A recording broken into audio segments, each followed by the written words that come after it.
السلام عليكم أصدقائي وصديقاتي، أهلا وسهلا بكم وحلقة جديدة من حلقات برنامجكم في التسعين بعد غياب طال لمدة شهر. بس النهاردة أنا مش جاي لوحدي، أنا جاي وجايب لكم زينة رمضان. رمضان جانا وفرحنا بعد غياب.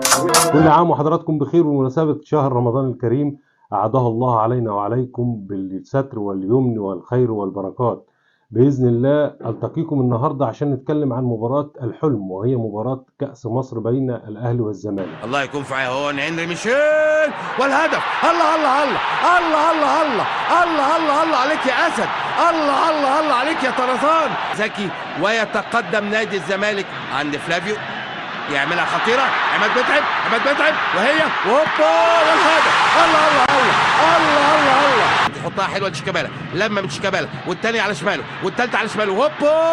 يا نهار ابيض يا نهار ابيض عليك يا نهار ابيض عليك يا شيكابالا، واللمه وعلى شماله والعرضيه هوبا والهدف.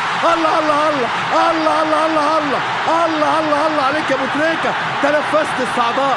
ما تزعلش يا عبد المنصف، ويلعب الارضيه الحلوه والتسديده هوبا. يا نهار ابيض يا نهار ابيض.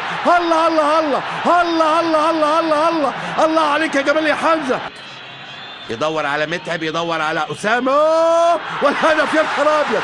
الله الله الله الله الله الله وبوتريكا بانطلاقه تنم عن لياقه. والرابع اهو واللمه اهي هوبا والرابع اسامه حسني. هنتكلم النهارده عن مواجهات الاهلي والزمالك على مدار التاريخ، وباذن الله بكره وبعده لحد يوم الجمعه هنتكلم عن التشكيل المتوقع وعن التاكتكس وعن كل حاجه تخص مباراه الحلم، وهي نهائي كاس مصر المقامه على استاد الاول بارك استاد النصر في الرياض برعايه هيئه الترفيه ورعايه المستشار تركي آل الشيخ.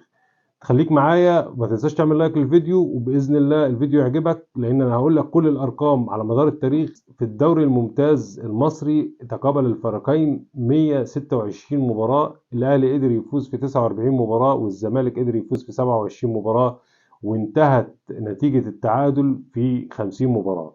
وفي كاس مصر تقابلوا الفريقين 32 مباراه، الاهلي قدر يفوز في 16 مباراه والزمالك قدر يفوز في 11، اما انتهت نتيجه التعادل بس قبل ما يلجأوا للاوقات الاضافيه في 5 لقاءات حصل فيه بينهم تعادل طبعا، وكان بيتعاد اللقاء مره تانية. وفي كاس السوبر المصري التقى الفريقين 8 مرات، قدر النادي الاهلي ان هو يفوز في 6 والزمالك فاز في 2. اما في دوري منطقه القاهره تقابل الفريقين 42 مباراه، حقق الاهلي الفوز على الزمالك في 21 مباراه، وحقق الزمالك الفوز على الاهلي في 9 مباريات، وحسم التعادل بينهم في 12 مباراة. أما في كأس السلطان حقق الأهلي الفوز في مباراة واحدة، وحقق الزمالك الفوز في 3 مباريات، وانتهت نتيجة التعادل في مباراتين.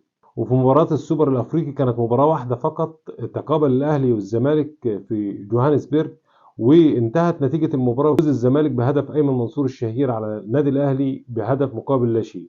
وفي دوري أبطال أفريقيا تقابل الفريقين 9 مباريات، قدر الأهلي يفوز على الزمالك فيهم في 6 مباريات، وانتهت نتيجة التعادل في 3 والزمالك ما كسبش ولا مباراة. وفي المباريات الودية تقابل الفريقين 24 مرة، قدر الأهلي يفوز في 12 مباراة والزمالك فاز في 8 مباريات، وانتهت نتيجة التعادل ب4 مباريات. بكده أحب أقول لك إن التقى الفريقين في جميع المباريات 248 مباراة، قدر النادي الأهلي يحقق الفوز في 109 مباراة، وحقق الزمالك الفوز في 59 مباراة، وانتهت نتيجة التعادل بينهم في 80 مباراة. سجل لاعبو الأهلي 365 هدف في تاريخ مواجهات القمة، وسجل لاعبو الزمالك 259 هدف في تاريخ مواجهات القمة. بإذن الله أتمنى أن انتوا تتابعوني، وما تنساش تعملوا لايك لأن كده وصلنا لنهاية حلقتنا، بس لسه الجديد شديد. فأتمنى ان انت تتابعني لان في الايام الجايه لحد مباراه القمه هيكون معانا التحليل ومعانا كل حاجه هنقولها في اللقاءات اللي جايه. ما تنساش تعمل لايك وفولو، وبشكركم والقاكم في حلقه جديده من حلقات برنامجكم في التسعين.